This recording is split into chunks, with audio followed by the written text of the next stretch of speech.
At the same time, the economy is not balanced. No. So the top 10% of earners represent almost 50% of all consumer spending. Mm-hmm. Well, with the stock market doing well, home prices are up 50% in the last 5 years. Those people continue to spend. The bottom 30 to 50% have been under the gun. They don't benefit really from AI spending. They have been getting squeezed because their rent went up by 40% or so. You're listening to Kerry Lutz's Financial Survival Network, where you get valuable information you just can't find anywhere else. To thrive in today's trying times, you need the Financial Survival Network, now more than ever. Go to financialsurvivalnetwork.com and get your free newsletter and gift. Financial Survival Network, now more than ever. And welcome. You are listening to and watching the Financial Survival Network. I'm your host, Kerry Lutz. Hey, we're on January 20th. Man, the market's getting slammed like never before, to quote somebody. And Jim Welsh is with us, macrotides.com. Jim, great to have you back. So what is going on with the market here, and is it cause for alarm? I don't think so, for a number of reasons. A, the U.S. economy is in decent shape. GDP is growing around 2.5%. I think that's going to continue for a while, Kerry. Because a number of factors. The government will run a deficit close to 6% this year. So a lot of that spending is a buttress for economic growth. AI spending is going to add or amount to about 1.7% of GDP this year. Mm-hmm. Really? Yeah, it is. 1.7? Wow. $530 billion is what the 5 hyperscalers have pledged. Now, that's up 34% from last year.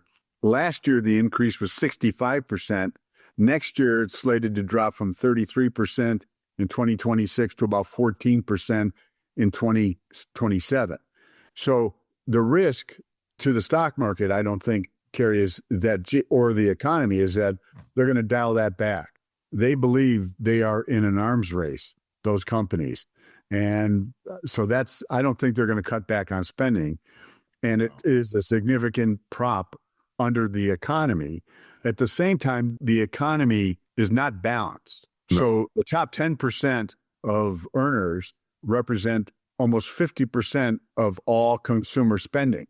Mm-hmm. Well, with the stock market doing well, home prices are up 50% in the last 5 years. Those people continue to spend. The bottom 30 to 50% have been under the gun. They don't benefit really from AI spending. They have been getting squeezed because their rent went up by 40% or so. They don't own a house, so they're just out of pocket. Insurance costs for their car and property have gone up very significantly. Food prices have gone up very significantly. So they're continuing to be squeezed. So that's why when I said imbalance, those are some of the reasons. But in terms of GDP and the overall economy, it's going to continue to be on pretty firm footing in the first half of this year, which means earnings are going to be decent. And it explains why, despite today's weakness, and there may be a little bit more to come, the advanced decline line, which measures how many stocks go up every day versus down. And historically, Kerry, when the advanced decline line is making higher highs, which it has been doing, that's, shows innate strength under the surface. And it usually means corrections will be limited to the 3 to 5% variety as opposed to 10% or more. Historically, big corrections like last year in February, and I think we probably talked about it, the advanced decline line was not making a new high in February of last year as the S&P was. And to me, that meant the market was vulnerable to a decent-sized correction. When President Trump introduced his tariffs and was pretty aggressive about it, the S&P fell by 20%. So all those things are, to me, suggest that, all right, we're seeing a knee-jerk reaction to news about Greenland, but I don't think it has serious economic impact. And I think it's going to resolve itself, much like a lot of things in Trump's dealing with Europe have over the last 7-8 years. Yeah, well, It's funny. There was an economist named Harry Brown. I don't know if you remember him. I remember, yeah, like 20 or 30 years ago. Yeah. Yeah. And he used to say the United States is the accommodating loser. And whether it comes to defending Europe or, whether it's holding up markets, propping up markets, the U.S. is the accommodating loser. And I think we're finished with that role. That's very clear. I mean, in 2018, and this is the parallel I'm going to draw to today with Greenland, President Trump criticized the European countries in NATO for not honoring their commitment to spend 2% of GDP on defense. At that time, Poland was the only country doing it. Everyone else was around 1%. And of course, there was articles in the New York Times, Trump threatening to pull out of NATO and all the rest of it. Well, lo and behold, last year, European countries committed not to just increase spending to 2%, increase it to 5%. Yeah. And, an outcome that very few would have been able to predict 7-8 years ago. But President Trump pressured them and threatened them like, hey, we've been providing this defense umbrella for you guys for decades, and you haven't been paying for it. Time's up. You got to start doing it. So I think this thing with Greenland, Kerry, is going to be similar in the sense of, well, if we have to go in there militarily and take it over, it's bluster, But, they've, over the weekend, a number of leaders in Europe gave speeches, how awful it was to say that and blah, blah, blah, blah, blah.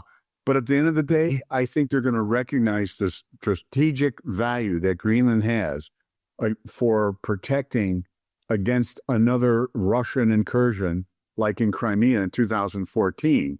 Russia went in there. They gave a bunch of speeches at the UN denouncing it. Mm-hmm. And guess what? Russia's still controlling Crimea. And the risk is they could do the same thing in Greenland. Not tomorrow, but at some point in time. So I think President Trump is thinking strategically. I think Europe will come around to accepting that. And then, kind of grudgingly, all right, let's work together to try to accomplish the goal, which is to fortify Greenland and put more military assets there for the strategic value it has. So this is going to play out, I think, similarly. You just got to go through the bobbing and weaving. I think, based on what I've read, we've already got the right to pretty much do whatever we want there. I just think it's going to be something like a lease or some type of license or something that's indefinite in duration, because what's bringing it about is climate change. Regardless how you believe that climate change is happening, it is happening, or right. Let's say the cause of it. But as a result, all those passages around Greenland are going to be free of ice, and that kind of opens up the chessboard.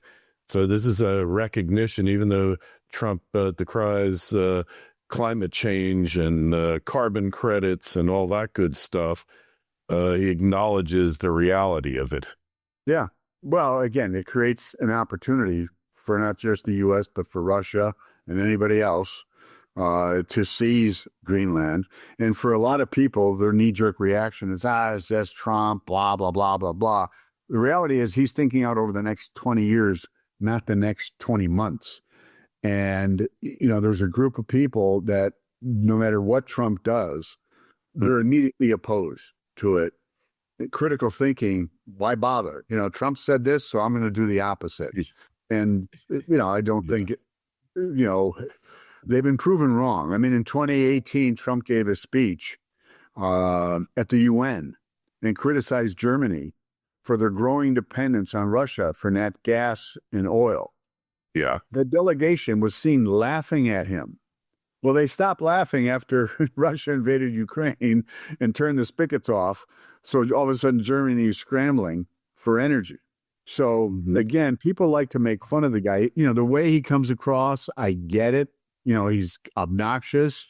He's in your face. He's a New Yorker. He exaggerates everything, And so, Yeah, I mean, that's his best friend, you know? So you got to be able to separate all that baloney and just peel that away instead of reacting with emotion. Okay, what's this guy really saying?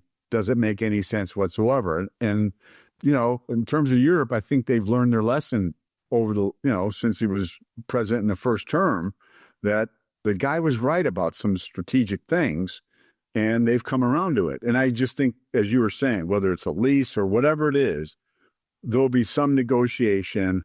And I don't think we're going to be sending military to take over Greenland.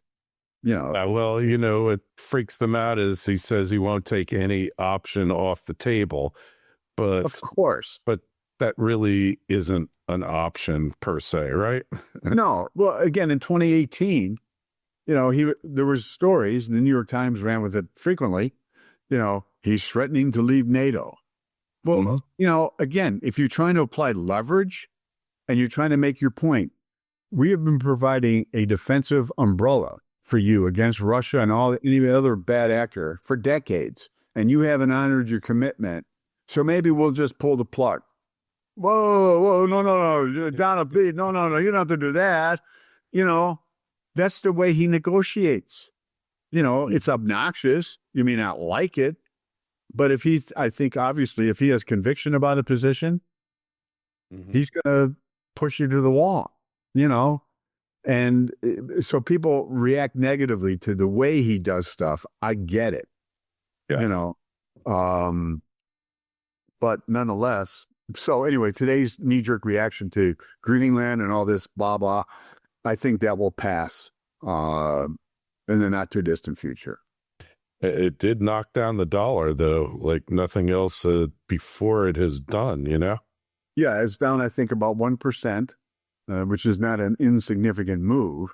But, you know, we have to remember that since April, the dollar has been trading between primarily 97 and a little bit over 100. So we've got, 8 months sideways chop. We're still in the middle part of that range. And as I noted in recent writings in my weekly technical review and the monthly macro tides, that dollar shorts have been increasing. Historically, big rallies in the dollar have followed when short positions have built up. So that implies to me, Kerry, that the likelihood of the dollar dropping below the recent low, which I think was 96.37 possibly, I think are low. And if those short positions continue to get built up, I think it increases the risk the dollar is going to break out above 100.39. And, you know, that would project a move to 104, 105. So that's my take, is I think this sideways chop is like a base being built and that the dollar will emerge to the upside. And the other thing I'll note, you know, as I said earlier about the economy being in good shape, well, if the economy continues to run in pretty good shape, it kind of negates the need for the Federal Reserve to cut rates anytime soon. Well, that kind of becomes at least a small tailwind for the dollar. I mean, they cut rates 175 basis points. And the main reason that both the doves and hawks could agree on, Kerry, was, well, the dollar or the Fed funds rate is comfortably above the neutral rate. So policy is restrictive. And though that was the main reason why they kept lowering. Well, after 175 basis points, you know, policy surely isn't very restrictive. And then, you know, growing concern about the labor market. Well, recent data coming out on the labor market shows it's stabilizing. So as long as the labor market is okay, then those who don't want to cut rates are not going to continue to agree to cut rates because policy is restrictive. It isn't restrictive, or very little restrictions at this point. So again, those are the reasons why the dollar could benefit. And, you know, I think a stronger dollar would have some implications for the metals, especially after the gigantic run they've made. You just need a headwind to show up. And, you know, before we started, we were talking about President Trump criticizing Chair Powell, you know, relentlessly, and then bringing this, you know, recent potential investigation into his testimony about the overrun. To me, it's ironic. Has there ever been a program or a building that was built in Washington, D.C. that didn't overcome the original? I mean, $3 billion. It's a small building for $3 billion. no, but the original estimate was 1.9 trillion or billion. Billion, yeah. Now they're at 2.5 billion. But it's a small building. It shouldn't have been at 1.9 billion. Not defending, Kerry. I'm not defending. I'm just saying that the excuse to go after Trump in a city where overruns are like commonplace all the time is a little, silly. But I think that's been a lift for the metals, and part of the idea. President Trump potentially could really remove Fed independence. He's got 2 people on the board already from 2018. He put Mirren on the board after Klug, I think, resigned in August. So whether he'll stay after January, because that term ends in January, doesn't matter. Whether he's there, somebody else that Trump appoints will be there. Powell term ends in May as chair. He'll get to appoint another person. So that's 4 out of the 7 seats on the board. And then Lisa Cook, who's being investigated for mortgage fraud, if she has to leave, he have 5 out of 7. So I think that has been one of the things that people are like, oh my God, the Fed is going to lose its independence. He's going to push for rates to be 300 basis points lower. Man, that's going to be good for the metals. I think that's one of the sub-stories. Okay, I'll buy it. So I guess the question is, where do you, if you're scared, where do you put your money? Well, I wouldn't chase the metals here. I mean, they could obviously keep going like they have, because I would have said that. We talked a few weeks ago when silver was, 75. I would have said the same thing. All right. But the price pattern on gold and even silver suggests we're going back to December 2015 on gold. They made a low at about 1,046. And the pattern looks like it ran to a little over 2,000, had a pullback to 1,616 in September of 22. And this has been one massive third wave that appears to be nearing the end. And what that suggests, Kerry, is there will be a wave 4 pullback that will be, maybe 20%. But after that pullback, there'll be another push to higher highs. I just think we're on the cusp, getting closer to the point in time where gold and silver will subsequently experience a 20% pullback. On gold, it could be the low 4,000, between 4,000 to 4,200. Yeah. It could be a little bit deeper. Silver could pull back to the mid 70s, 75, 72, something like that. So I'm not comfortable saying, hey, buy the metals. Treasury bonds, the 10-year just broke out. It spent months going sideways under 420. Right. On Friday, it took it out. It's moving up even more. So I wouldn't be a buyer of long-dated bonds. Spreads between corporate bonds and treasuries are the most narrow since 2007. So the idea here, again, is the economy looking pretty good. I don't have to worry about credit risk and so forth. So they look a little overpriced. So my answer would be the Russell 2000 has its relative strength to the S&P was weak from the summer of 2021 until about 2-3 months ago. And especially after Chat GPT was introduced in November of 22, as money flowed into the AI stocks, it lifted the S&P significantly relative to the Russell. So you put it all together, the economy looks like it's on firmer footing. There's been questions raised about AI spending and the ability to build data centers, willy-nilly. Communities are pushing back. The cost of energy is being driven higher by AI. So there's some real blowback that has started to develop. And so money's leaving that sector, which has done exceedingly well, and it's rotating into the rest of the market. As I noted earlier, the AD line's making new highs. The Russell's making new highs. Today, the Russell was holding up much better than the I just thought the S&P. way better. Yeah. And so to me, that's showing that that rotation is happening, continuing.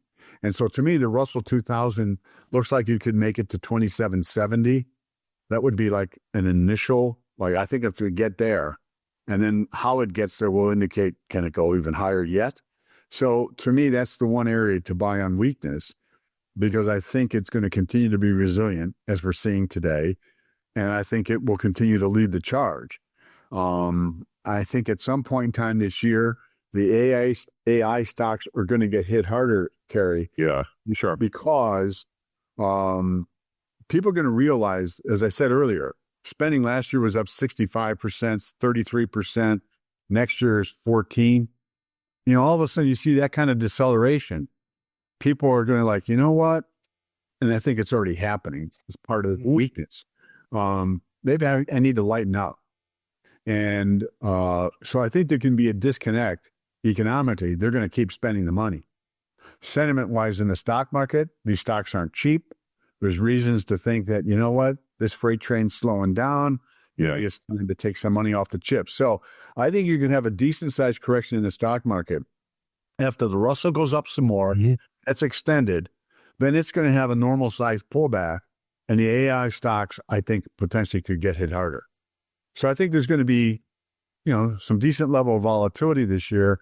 And then the last thing, the midterm elections, as we get closer to summer, the odds of the Republicans hanging on to the House, the odds aren't great, you know. Yeah. And I think the market has responded favorably to a lot of what President Trump has been doing.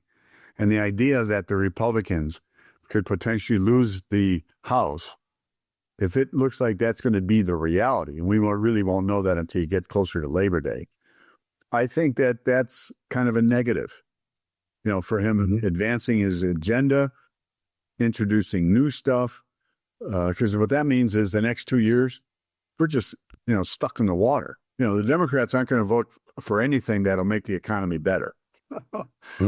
Sadly, that's where we're at, you know. Ridiculous, but all right. Jim, hey, how do we subscribe to Macro Tides? You go to macrotides.com. If you want a recent publication, my January Macro Tides, which, you know, covered some of the stuff Kerry and I just talked about, the weekly technical review, send me an email, Jim Welsh Macro @gmail.com. Tell me you heard me on Kerry's show, and I'll be happy to send you some recent reports so you can kind of get a better idea of how I blend fundamental analysis with technical analysis. You'll see a lot of charts along with a lot of analysis of monetary policy and the economy and so on. All right. Hey, link is in the show notes to this interview on financialsurvivalnetwork.com, which is now officially Substack column. And a couple things. We've got a report coming out on Greenland, the true story behind it, not what the headlines are telling you, which are completely deceptive and really irrelevant, and a silver report coming up next week. Jim, always appreciate you coming on the show. We'll talk to you again soon. Any questions, comments, kl@kerrylutz.com. Jim, be well. You do the same, Kerry, and Happy New Year, by the way. Likewise, of course. Thanks for listening to Kerry Lutz's Financial Survival Network, your solution to today's trying times. For the latest, go to financialsurvivalnetwork.com. Financial Survival Network, now more than ever.